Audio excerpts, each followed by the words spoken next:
आज का जो मेरा मौजू है जिस पे मैं इंशाअल्लाह आपके सामने गुफ्तगू करूंगा वो है रहमतुल लिल आलमीन की रहमत व शफकत।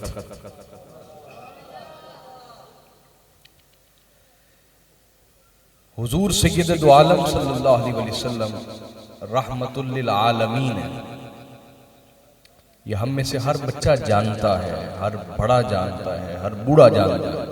ये इको खत्म करें यार, आवाज सादा करके ना बारीक करें उसको, फिर सही समझ आएगी। बारीक करें इसको और ऊंची करें आवाज। हम में से हर शख्स जानता है कि आका अलैहिस्सलाम तमाम जहानों के लिए रहमत बना के भेजे गए हैं।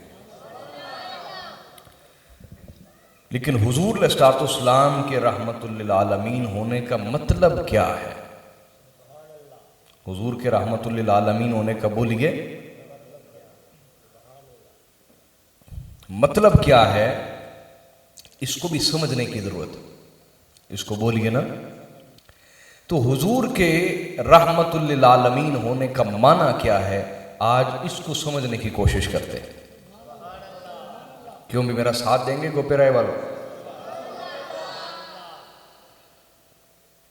मेरा ख्याल पिछले 10 साल से आप मुझे सुन रहे हैं, ऐसा ही है ना? तो आपने तवज्जो रखनी, इंशाअल्लाह कुछ ना कुछ सीख के उठेंगे इंशाअल्लाह।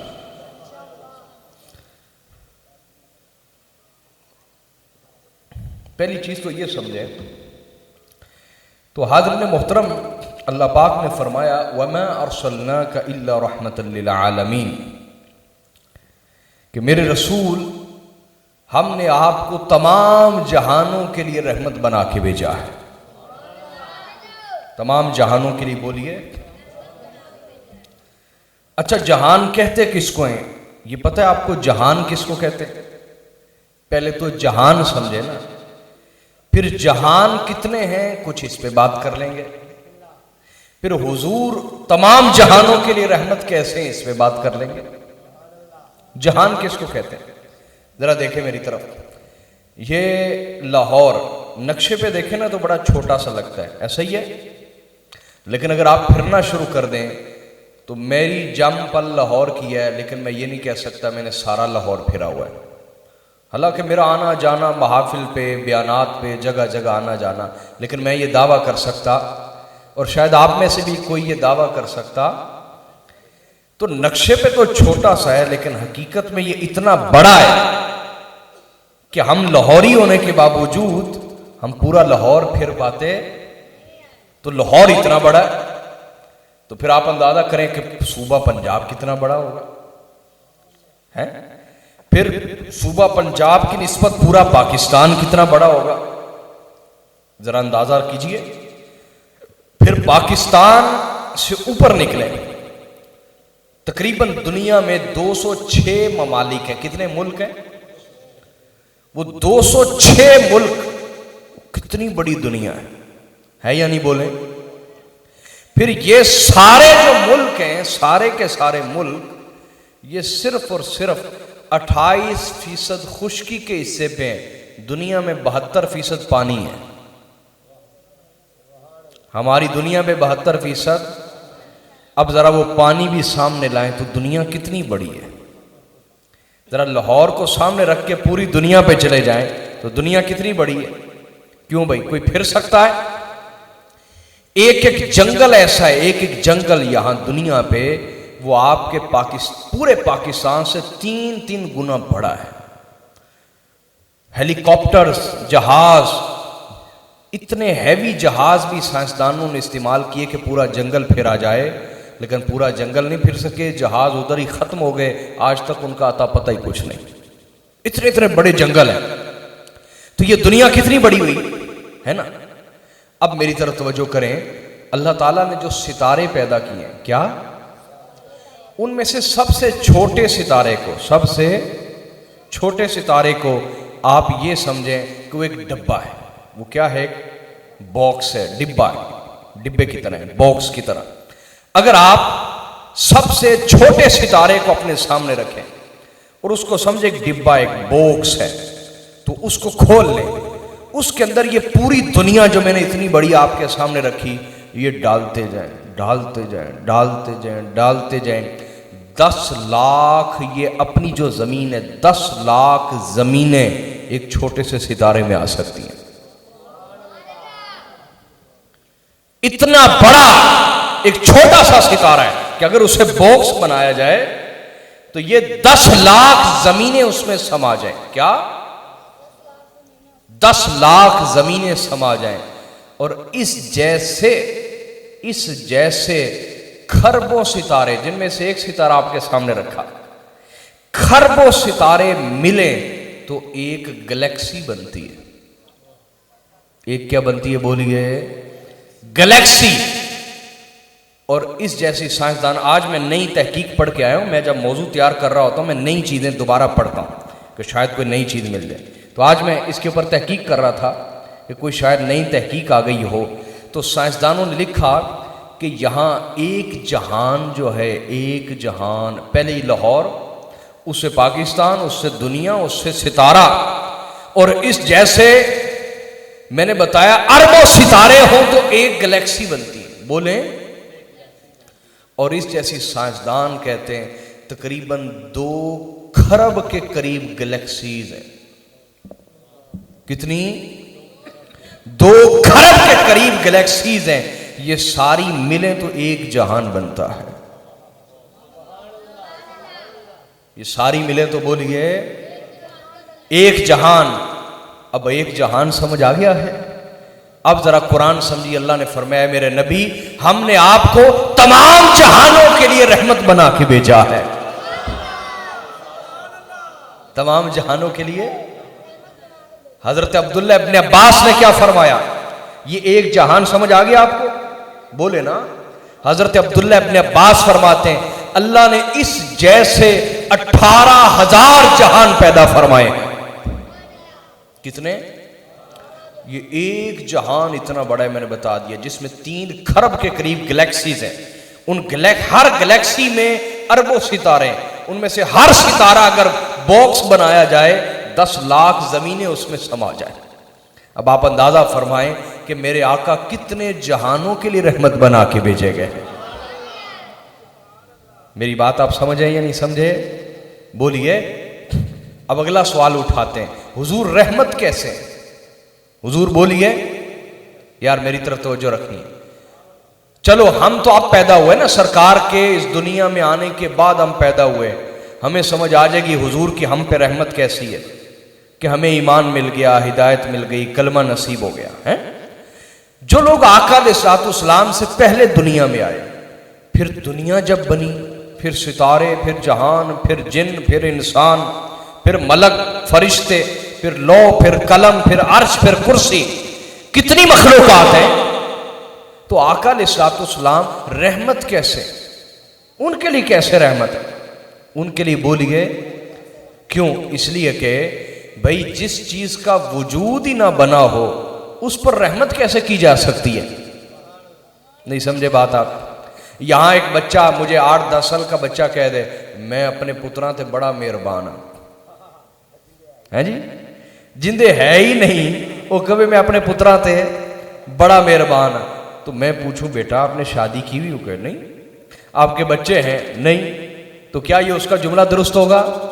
बोले ना।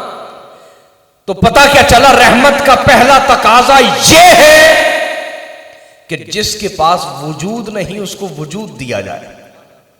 नहीं समझे आप? नहीं समझे? अदम से वजूद, अदम से वजूद में किसी चीज को लाना, यह रहमत का पहला तकाजा है।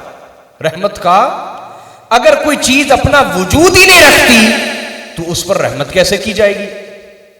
उस पर बोले ना, रहमत कैसे की जाएगी? अगर चीज कोई अपना वजूद ही नहीं रखती तो उस पर रहमत कैसे होगी? उस पर बोलिए ना। अब अल्लाह के कुरान को सुनिए, फिर जरा फैसला कीजिए। अल्लाह फरमाता है, ए मेरे रसूल, मैंने आपको तमाम जहानों के लिए रहमत बना के भेजा, और रहमत का पहला तकाजा यह है कि जिसके पास वजूद ना हो उसे वजूद दिया जाए। उसे बोलिए वजूद दिया जाए। तो मेरे आका ये सारी कायनात के लिए रहमत है या नहीं? तमाम जहानों के लिए रहमत है या नहीं? तमाम इंसानों के लिए रहमत है या नहीं? तमाम जिन्नों और फरिश्तों के लिए रहमत है या नहीं? बोलते जाए ना। लोहो कलम के लिए रहमत है या नहीं? अर्श और कुर्सी के लिए रहमत है या नहीं? है ना। जब हर चीज के लिए रहमत है तो रहमत का पहला तकाजा यह है कि जिस चीज के पास वजूद ना हो उसे बोलिए वजूद दिया जाए। तो पता यह चलता है कि कायनात की हर चीज जो वजूद में आई है रहमत मुस्तफा के सदके से वजूद में आई है।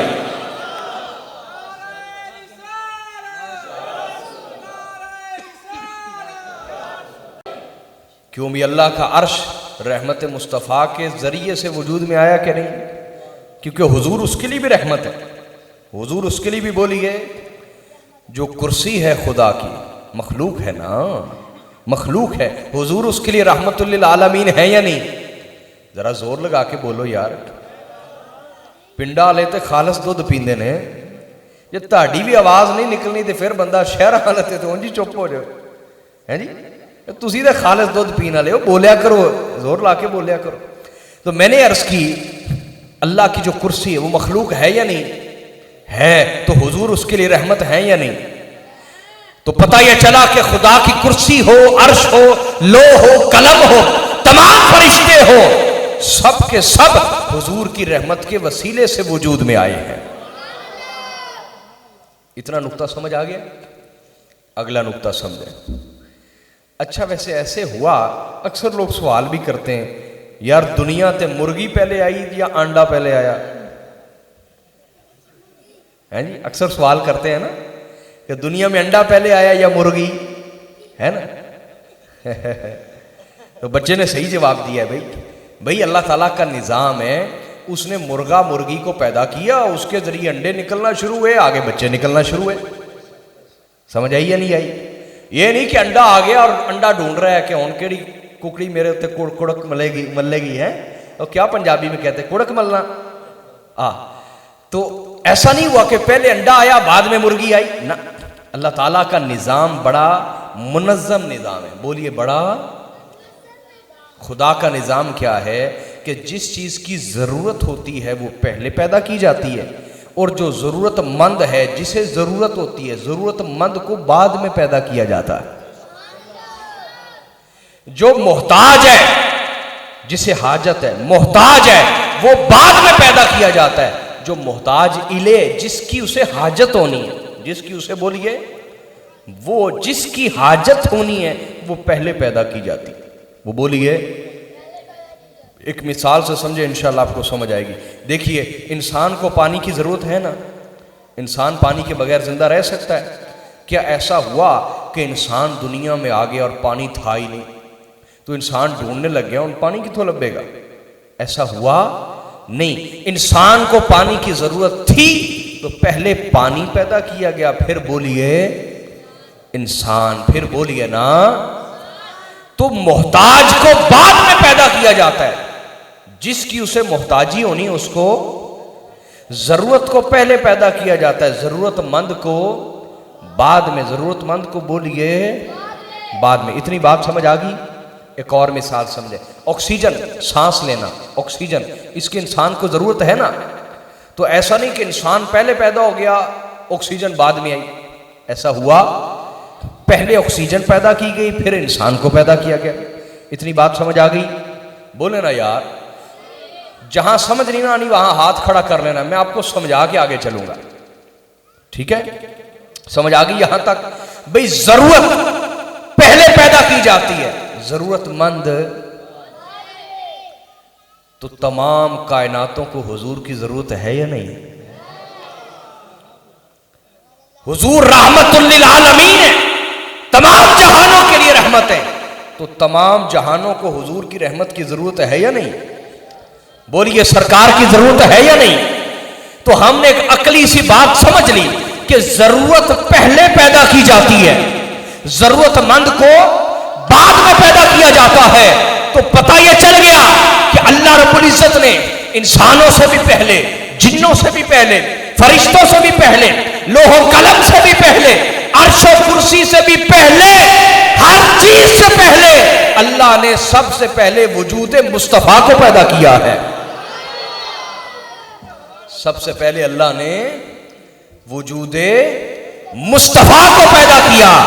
तमाम कायनातों को हुजूर की रहमत के वसीले से बाद में वजूद बख्शा है। क्यों?